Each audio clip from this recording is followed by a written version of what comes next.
Hello, hello, and a happy new year. I hope that you've had a great Christmas and that you're managing to stay away from the coronavirus. Today it's a bit changeable. There's sun out in places, but in others there's rain. You can see just across to my right, it's quite dark, the clouds, but hopefully we'll get out on this ride and get around in the dry. You join me today as I cycle through Carlton on one of my rambling rides, taking random turns at the junctions as I approach them. I thought it might be interesting to tell you a bit more about myself and a bit about my cycling journey since returning to cycling approximately 11 years ago. But I'll tell you a bit more about that as we go along.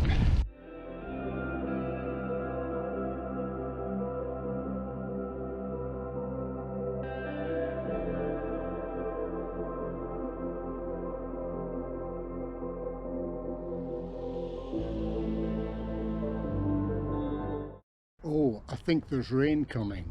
We've just had a shower of rain, so I had to put the waterproof on. But I've just stopped at the entrance to Honeypot Wood. It's a community wood just outside the village of Witton. There used to be some beehives around in the wood when I used to walk here. However, if they're still here, they seem to be quite well camouflaged.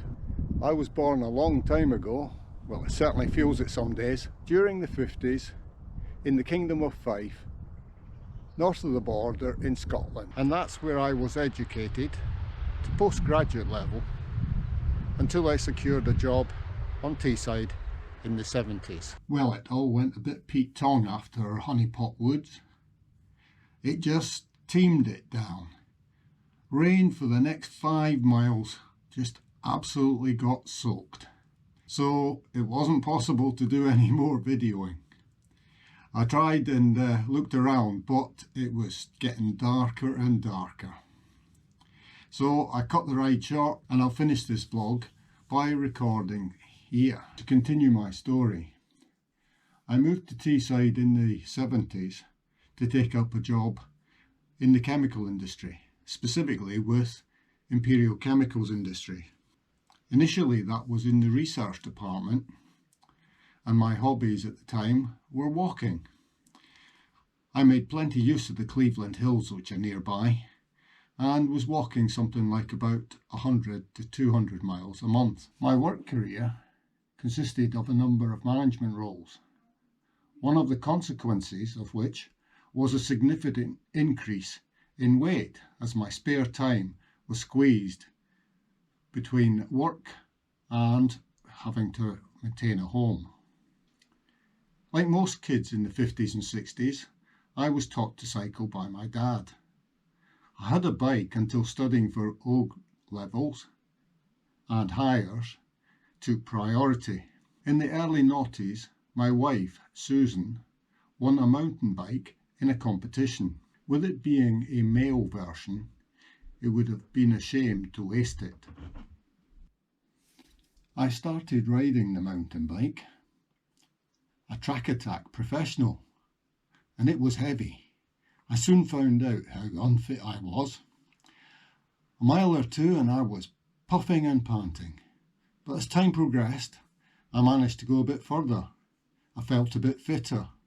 I included a few hills and found that I was recovering much quicker. In the mid-noughties I was made redundant during a company downsize. Maybe it could be called early retirement, as I was eligible for my occupational pension.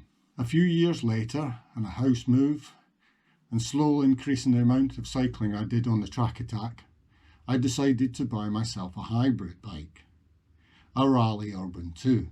That's because it would be more suitable to road riding. I took to it like a fish to water, but by the time it needed its first service after 8 weeks, I had completed 900 miles. I continued to potter about on the Raleigh Hybrid until in late 2009 I saw an advert for a silver cyclist course run by Sustrans, the Hub, located in Bridge Road, Stockton. This has subsequently moved to a more central location in Stockton High Street. I signed up, went along, met like-minded people, was taught basic maintenance and joined the weekly Silver Cyclists for the over 50s guided ride.